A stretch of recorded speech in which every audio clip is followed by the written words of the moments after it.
Japan ने भारत से bullet train की ज्यादा कीमत मांगकर कितनी बड़ी गलती कर दी, शायद इसका अंदाजा अब जापान को पता चल रहा है। जापान और भारत 2017 में मुंबई और अहमदाबाद के बीच 250 किलोमीटर प्रति घंटे की रफ्तार वाली बुलेट ट्रेन को दौड़ाने का निर्णय लिया था, जिसे साल 2026 तक पूरी तरह से सेटअप कर दिया जाना था। लेकिन शायद जापान की वजह से यह बुलेट ट्रेन साल 2026 तक भी भारत में नहीं दौड़ पाएगी, क्योंकि जापान ने भारत से बुलेट ट्रेन की ज्यादा कीमत मांगकर कितनी बड़ी गलती कर दी। शायद इसका अंदाजा अब जापान को पता चल रहा है। तो क्या जापान की बुलेट ट्रेन की जगह देश में वंदे भारत बुलेट ट्रेन चलेगी? क्या Vande Bharat bullet train Japanese high speed bullet train को रिप्लेस करने वाली है? क्या भारत के इंजीनियर्स 250 किलोमीटर प्रति घंटे की रफ्तार से चलने वाली बुलेट ट्रेन डिजाइन कर पाएंगे? पीएम मोदी की 30 में बुलेट ट्रेन पर बहुत बड़ा अपडेट है। आप यह जानते ही होंगे कि मुंबई से अहमदाबाद के बीच चलने वाली बुलेट ट्रेन जापान से खरीदी जानी है, लेकिन रेलवे के इस प्लान में बड़ा बदलाव किया है।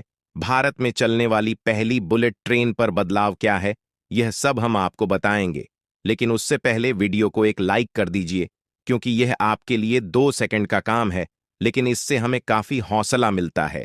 जापान की बुलेट ट्रेन बनाने वाली कंपनी हिताची और कावासाकी की तरफ से इंडियन रेलवे से ज्यादा कीमत वसूलने की कोशिश की जा रही है। लेकिन अब भारत के रेल मिनिस्टर अश्विनी वैष्णव ने फैसला लिया है कि हम बुलेट ट्रेन को खुद ही भारत में बनाएंगे, और इसके लिए हमें विदेशी टेक्नोलॉजी की कोई जरूरत नहीं है। अब तक जो बुलेट ट्रेन जापान से आने वाली थी, अब भारतीय रेलवे उसे खुद बनाएगी, भारत में बनेगा, भारत की फैक्ट्री में बनेगा और भारत के इंजीनियर बनाएंगे। Vande Bharat bullet train Indian railway के लिए मेक इन इंडिया का सबसे बड़ा प्रोजेक्ट साबित होने वाला है, और भारतीय इंजीनियर्स को यह मौका इसलिए मिल पा रहा है क्योंकि जापान बुलेट ट्रेन बेचकर ज्यादा मुनाफा कमाना चाहता है। जापान 2017 के अपने कमिटमेंट से जापान पीछे हट रहा है, और यह फैसला भारत की तरफ से ऐसे समय पर लिया गया है जब जापानीज कंपनी की तरफ से बुलेट ट्रेन के लिए दाम बढ़ा दिया गया है। और जापान की बुलेट ट्रेन बनाने वाली कंपनी ने सीधा कह दिया है कि एक बुलेट ट्रेन के लिए इंडियन रेलवे को 460 करोड़ रुपए देने होंगे। तब से लेकर अब तक स्ट्रेस का माहौल छाया हुआ है। दरअसल भारत जल्द ही बुलेट ट्रेन दौड़ाने की राह पर आगे बढ़ रहा है। यह भारत का पहला हाई स्पीड रेल प्रोजेक्ट है। इसके लिए भारत में मुंबई और अहमदाबाद के बीच ट्रैक बिछाया जा रहा है, जिसका लगभग 80% काम पूरा भी हो चुका है। लेकिन यह काम जापान के साथ मिलकर किया जा रहा है, इसलिए इसमें कुछ चुनौतियों का भी सामना करना पड़ रहा है। आपको बता दें कि यह भारत के इंफ्रास्ट्रक्चर डेवलपमेंट में एक महत्वपूर्ण बदलाव लाएगा और देश को दुनिया के लीडिंग रेलवे देशों में शामिल होने में मदद करेगा। तो इससे जो यात्रा का समय है, वह पहले से लगभग आधा हो जाएगा, क्योंकि मुंबई और अहमदाबाद के बीच बुलेट ट्रेन को चलाने के लिए जो ट्रैक तैयार किया जा रहा है, उस पर बुलेट ट्रेन की स्पीड 250 से 340 किमी प्रति घंटे की होने वाली है। एक वर्ष में स्वदेशी बुलेट ट्रेन बनाना एक मुश्किल टास्क है। रेलवे के एक वरिष्ठ अधिकारी के मुताबिक आईसीएफ चेन्नई को 8 डिब्बों वाले 2 स्टैंडर्ड ट्रेन सेट बनाने का काम सौंपा गया है, जिनमें से प्रत्येक में स्टील कार बॉडी होगी। ट्रेन की एवरेज स्पीड 250 किलोमीटर प्रति घंटा और अधिकतम गति 340 किमी प्रति घंटा होगी। इसी हफ्ते वंदे भारत बुलेट ट्रेनों के लिए ऑर्डर दिया गया था। 2024-25 में, यानी इस फाइनेंशियल ईयर में, इस प्रोटोटाइप को बनाने के लिए कहा गया, जिसका करीब 1 वर्ष तक ट्रायल होगा, और साल 2026 में इसे Mumbai Ahmedabad bullet train route पर उतारा जाएगा। हालांकि इसमें दिक्कत वाली बात यह है कि भारत में जो बुलेट ट्रेन का ट्रैक तैयार किया जा रहा है, इसमें इन्वेस्टमेंट तो भारत के द्वारा किया जा रहा है, लेकिन इसमें जो टेक्नोलॉजी इस्तेमाल हो रही है वह पूरी तरीके से जापान की है।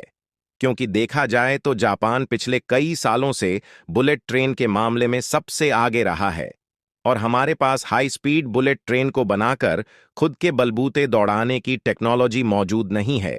इसलिए जापान अब बुलेट ट्रेन की कीमत को भारत के लिए बढ़ा चुका है, और बुलेट ट्रेन बनाने वाली जापान की दोनों कंपनियों का कहना है कि वह एक बुलेट ट्रेन के लिए भारतीय रेलवे को लगभग 460 करोड़ रुपए देने होंगे।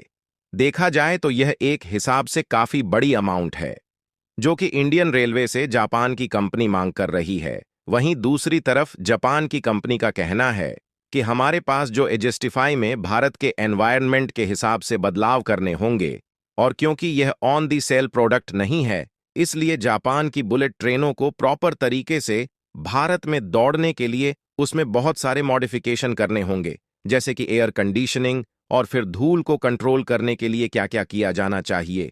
इन सभी को प्रॉब्लम आउट करके भारत की वेदर कंडीशन के हिसाब से मॉडिफिकेशन किया जाएगा। इसलिए जापान से भारतीय रेलवे के लिए बुलेट ट्रेन थोड़ा महंगा पड़ रहा है। वैसे जापान को जब इसकी कीमत बढ़ाना ही था, तो जापान की बुलेट ट्रेन बनाने वाली कंपनियां भारत की आईसीएफ, जो कि इस समय इंडियन रेलवे के प्रोजेक्ट को संभाल रही है, इनके साथ मिलकर इन बुलेट ट्रेन को बना सकती थी। इससे हमारे लिए बुलेट ट्रेन थोड़ा सस्ती पड़ जाती। भारत के कोच फैक्ट्री ने खुद भारत में स्वदेशी तौर पर डिजाइन और डेवलप करके तैयार कर लिया, और इसमें ऐसी कोई भी टेक्नोलॉजी का इस्तेमाल नहीं किया गया है जिसके लिए हमें जापान या फिर किसी अन्य देश के सामने हाथ फैलाना पड़ा हो। लेकिन इसमें मैग्नेटिक फील्ड वाली टेक्नोलॉजी का उपयोग नहीं किया गया है, जिससे इसकी जो अधिकतम रफ्तार है वह 180 किलोमीटर प्रति घंटा है, यानी कि इसे हाई स्पीड रेल प्रोजेक्ट के तहत अभी नहीं माना जा रहा है। और भारत की जो पहली बुलेट ट्रेन होगी उसे मुंबई और अहमदाबाद के बीच चलाया जाएगा, और इसकी स्पीड 250 किलोमीटर प्रति घंटा से 340 किलोमीटर प्रति घंटे तक होने वाली है, क्योंकि इसमें मैग्नेटिक फील्ड की टेक्नोलॉजी का इस्तेमाल करके बनाया जाना है, जिससे पूरे तरीके से कंप्लीट होने में 1-2 सालों का और समय लग सकता है। और भारत इतने तक ही सीमित नहीं रहने वाला, बल्कि जल्द ही अंडर सी यानी कि समुद्र के अंदर से बुलेट ट्रेन को चलाने के लिए टनल के निर्माण का काम भी शुरू होने जा रहा है। और इस तरीके के अंडर वाटर टनल का निर्माण लगभग 10 मंजिलें की गहराई में किया जाएगा, जिसमें कोशिश यह रहेगी कि भारत और यूएई के बीच एक ऐसा अंडर वाटर टनल तैयार किया जाए जिसमें बुलेट ट्रेन सीधे रास्ते के साथ ट्रैवल कर सके। हालांकि यह इतना भी आसान नहीं है, इसलिए शायद हमें विदेशी कंपनियों की भी मदद लेनी पड़ेगी, फिर चाहे भले ही इन्वेस्टमेंट ज्यादा ही क्यों ना हो, क्योंकि इस तरीके के प्रोजेक्ट में सिक्योरिटी का भी विशेष ध्यान रखा जाना सबसे ज्यादा जरूरी है। और भारत जिस तेजी के साथ बुलेट ट्रेन पर खुद काम कर रहा है, उससे हाल ही में जब G20 सम्मेलन में भारतीय प्रधानमंत्री गए थे, तो जापान के द्वारा बुलेट ट्रेन की चर्चा की गई, और यदि हमें बुलेट ट्रेन को 1-2 सालों के अंदर दौड़ाना है तो जापान की मदद लेनी पड़ेगी। अन्यथा हम साल 2027-28 तक खुद के बलबूते बुलेट ट्रेन चला सकेंगे। बाकी आपको क्या लगता है कि हमें जापान से बुलेट ट्रेन खरीदनी चाहिए या फिर खुद बनाने पर फोकस करना चाहिए? अपनी राय कमेंट में जरूर बताएं, और इस वीडियो को एक लाइक करके अपने मित्रों तक शेयर जरूर करें, ताकि उन्हें भी जानकारी मिल सके। इसी तरह और भी नॉलेजेबल वीडियो देखने के लिए चैनल को सब्सक्राइब करके बेल आइकन को ऑल पर जरूर सेलेक्ट करें। जय हिंद।